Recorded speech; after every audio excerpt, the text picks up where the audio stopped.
Hello viewers, আসসালামু আলাইকুম। তো দেখতে পাচ্ছেন আপনাদের জন্য নতুন আরেকটি ভিডিও নিয়ে আসছি।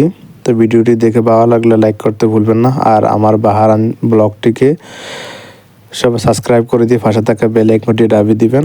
তো সবাইকে রিকোয়েস্ট করব ফুল ভিডিও দেখার জন্য।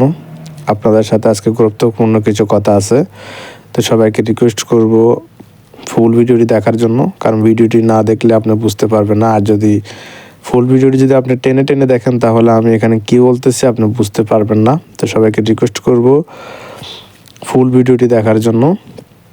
তো যে কথাটি বলতে চাই সেটি হলো টাকার ঋণ নিয়ে। ভাই বিশ্বাস যদি করেন, 2016 সালের জুনে আমি বাহরাইন প্রবাসে আসি, আর এখন 2025 সাল, প্রায় 9 সাড়ে 9 বছর আমি বাহরাইন প্রবাসে আছি। আলহামদুলিল্লাহ মোটামুটি ভালো টাকা ইনকাম করছি, খারাপ না, আলহামদুলিল্লাহ আল্লাহর কাছে দোয়া করি।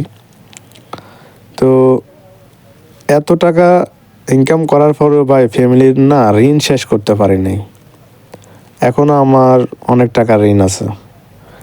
তো ওই কথাটা বলার অর্থ হলো যে এটা, যে আমার যে সকল প্রবাসী ভাইরা আছেন সবাইকে একটা রিকোয়েস্ট করব, আপনারা যাই টাকা ইনকাম করেন, কম করেন বেশ করেন, কিছু টাকা নিজের জন্য সঞ্চয় করার চেষ্টা করবেন, কিছু টাকা নিজের জন্য রাখার চেষ্টা করবেন।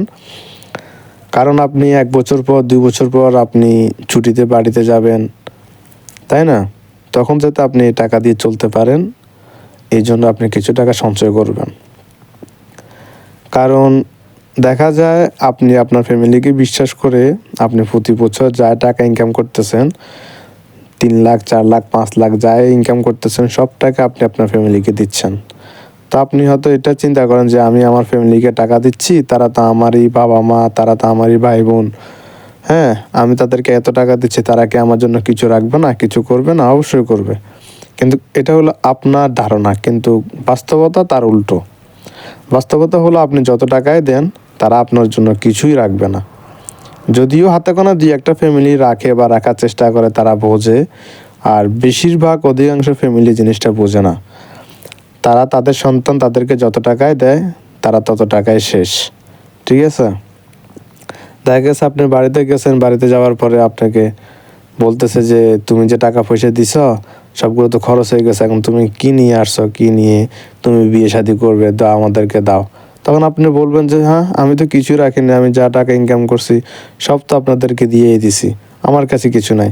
তা আপনি যে কিছু নাই বলবেন, ওই কথাটা তারা বিশ্বাস করবে না। তারা বলবে যে না, আপনি আপনার জন্য কিছু টাকা রাখছেন বা আপনার কাছে অনেকগুলো টাকা আছে, ঠিক আছে? তো আমার সাথে হয়েছে, এই কারণে আমি আপনাদেরকে জানাচ্ছি। তো সবাই যাই টাকা ইনকাম করেন না কেন, কিছু টাকা নিজের জন্য রাখার চেষ্টা করবেন, যাতে কারো কাছে হাত না পাততে হয়। তো অবশ্যই যদি আমার কথাগুলো যদি ভালো লেগে থাকে তাহলে অবশ্যই কমেন্ট বক্সে কমেন্ট করে যাবেন, আর ভিডিওটি ভালো লাগলে অবশ্যই লাইক করে যাবেন। তো সবাই ভালো থাকবেন, সুস্থ থাকবেন, আল্লাহ হাফেজ। সবাই আমার জন্য দোয়া করবেন, আর আমাকে বেশি বেশি করে